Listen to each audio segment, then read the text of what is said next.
Hello and welcome to Backstage. Now this is where we record our weekly entertainment and film podcast, and this is the TV version. We're going to be bringing you a condensed version of what we've been talking about this week, and I'm joined by Sky's arts and entertainment reporter Claire Gregory. Hello, hello. And Sky's entertainment producer Jason Mansouri. Hello. And if you'd like to listen to the long version, the version in full of our podcast, just scan the QR code which is on your screens at the moment. Coming up.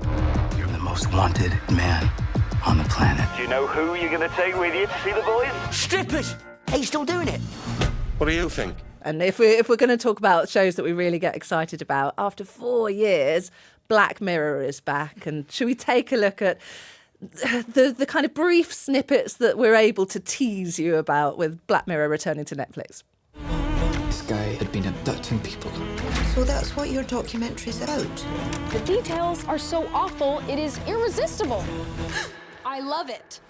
Claire, you were lucky enough to talk to Charlie Brooker. Of course, we associate him so much with this as one of the sort of key creators of Black Mirror. What was he like? Was it exciting? It was incredibly sarcastic. He is sarcastic. That's what you want. Exactly what you want from Charlie Brooker. But he's also kind of very honest and open and chatty. And, you know, it's really interesting to kind of get a sense of one of these episodes, no spoiler to say, but one of them kind of tackles AI and the idea of of how that's sort of infiltrating our normality and how that's becoming a big thing for the TV and film industry. It's one of the reasons the writers are on strike in Hollywood right now is because of, issues around AI. So I had to ask him, what do you think? Do you reckon that, our politicians here, are they doing enough to kind of get a handle on this? If Rishi Sunak had been replaced by AI, I probably wouldn't have noticed. So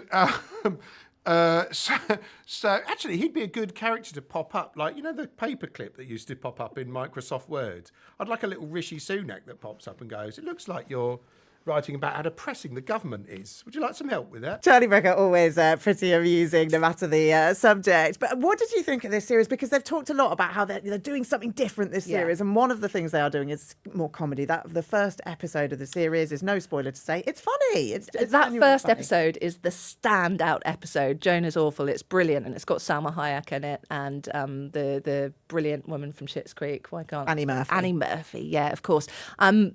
It's brilliant. It's funny. When you go on to the next two episodes after that, it gets dark. Yeah, Boy, does it get dark. This is my point with Black Mirror, though, is I always have a tension about watching it, an apprehension, because I know it's going to stress me out. Something awful's about to happen. Really awful's about to happen. But I mean, it's brilliant. It's amazing. It's brilliant, but it's so and I do think bleak. even since back in the day when it was on Channel 4 in the UK, even back then it was incredible at sort of holding up a lens to our culture and particularly popular culture and how we look at fame, reality television, all those kind of things. And I think it's managed to continue doing that, and that's what I'll give it credit for. But I do find it like a horror. I find it stressful to watch. It's incredibly stressful. Yeah. It's depressing at times. Well, look, if Black Mirror is a bit too stressful for you, how about watching a bit of Marvel? Is Marvel less stressful? Let's talk about that, shall we? Secret Invasion. It's coming out now on Disney+. Things have gotten much worse.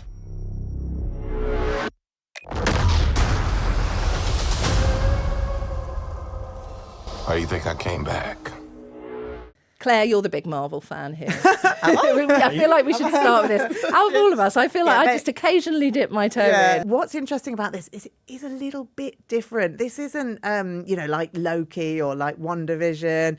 This is more like a political thriller. When Star Wars brought out Andor, I feel like this is kind of the equivalent of that. They're trying to maybe reach a slightly different audience with this one. There's a lot of chat, not so much action. Is that fair to say? It's very cold, this. It's set in Russia. It's summer outside. I don't want to feel I have to put my coat on. Is it a little bit slow, though? No, I don't think so. I think it's so well acted. You've got Olivia of course, Colman, every scene absolutely steals it. Steals it and as a keeps brilliant you spy.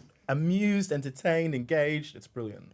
And Samuel L. Jackson, of course, returns as Nick Fury. And then you've also got Ben Mendelsohn Good and cast. Emilia Clarke from Game of Thrones in the cast. So really, really great acting. And that pulls you through. Maybe if you kind of were hoping for a bit more in terms of action, don't worry, because there's loads of great acting instead. Olivia Colman totally stealing the scenes. When I caught up with her about this, I did have to ask about, had you always wanted to be a Marvel, or was it this this part that tempted you? How did it come about? After every Marvel release, I'd phone my agent and say, I want to be in a Marvel. And I don't know if she had any say in it, but it eventually happened. So yeah, I'm thrilled. I think when you talk about it being slow, it is interesting to remember that Samuel Jackson is 74 years old, and I don't necessarily want to see him being Indiana Jones. I want to see him, Nick Fury's a bit slower. Do you want every scene to be either somebody accusing Samuel Jackson of being past it, or other people talking about how he's no threat because he's past it?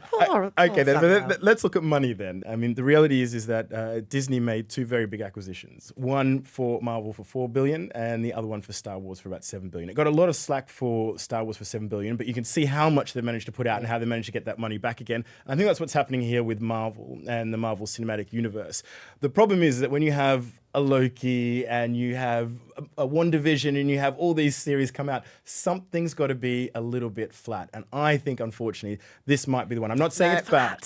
Flat. No, a little bit flat. I'm gonna Not in front of Claire, Jason. I don't agree. This is good. This is really good. It's just different. But different can be good too, Look, we have to talk about Take That's big return to the cinemas now, though, with the movie Greatest Days. So the big star talent, the name in this that you will be familiar with is comedian Aisling Bea. She's very good in this, isn't charming. she? We hear her singing for the first time. Here I am. You ladies are up front. Because it's all done, basically, with flashbacks to her and her friends when they were in the 90s and massive Take That fans. And when she's an adult, she wins tickets to go and see them again, doesn't she? What did you think? Oh, it's a heart warmer. And for those of a certain age that really like to Take That, avoid eye contact. And still like Take That, I just think it's like, it's Mamma Mia vibes for me. If you love hearing those songs that you love so much and it's feel good, it's light entertainment. This is, it's not going to win awards and stuff, but it's just a bit of fun. It's a bit cheesy, but it's a good cheese. It's Look good at Jason's face. Jason's face says different. Is not in agreement. Yeah, I mean, I think what I preface this by saying, at the moment, it's already running and it will be running for many years to come. Doing the theatre version of this, doing cruise ships, and I think that sort of says a lot about who it's for, who it's designed for, what sort of musical it is for film, for the screen, and what kind of musical it was for the stage. Look, if anyone likes Take That, I would just say block out the noise of Jason at the moment, because this is an entirely enjoyable watch. And I had the great pleasure of meeting the boys. 13-year-old you. Shall we hear? Yeah, 13-year-old me is absolutely passed out now on the floor. Shall we hear what Gary Barlow had to say to me? The one thing for us that was so important with the musical and the movie, the story, was turning a mirror on the audience and making it about them and how important they are within what we do. Look, from one group of men dancing on the stage to another. The full Monty is being turned into a TV show, and it's out now on Disney+. Let's take a quick look. Everyone has their ups and downs, right? When was the last up? It's about destiny. She's doing all right. Like you know. Somebody's got to look out for it. Who the hell are you to give out parenting advice, eh? You don't even have any kids. Claire, look, explain a bit about their return 25 years after the original. The gang's all back together, but crucially, this isn't a remake of the film. This is 25 years on. So we get to see, of course, in the movie, they made their names locally by, turning into a male stripping group. 25 years later, they're all still pals, they're all still hanging out, and they're kind of navigating modern life in Sheffield and maybe not always having the easiest time of it. Is it just me, or I have memories of the original being a bit more edgier than this? There's a lot of shows that this is similar to. It feels like a kind of less funny version of Brassic, but dare I say it, it kind of gives off kind of Last of the Summer Wine vibes and a bit of Waterloo Road. It is also trying to say something about socioeconomics and social commentary. Yeah, it is trying to say a bit more. But do we need it? I don't know. That's my problem. I think I would just maybe rather just go back and watch the film. It was such a great movie. I've enjoyed this week. Thank you, guys. Thank you. Can we do it again next week? Yeah. We'll chat again to you soon. Take care.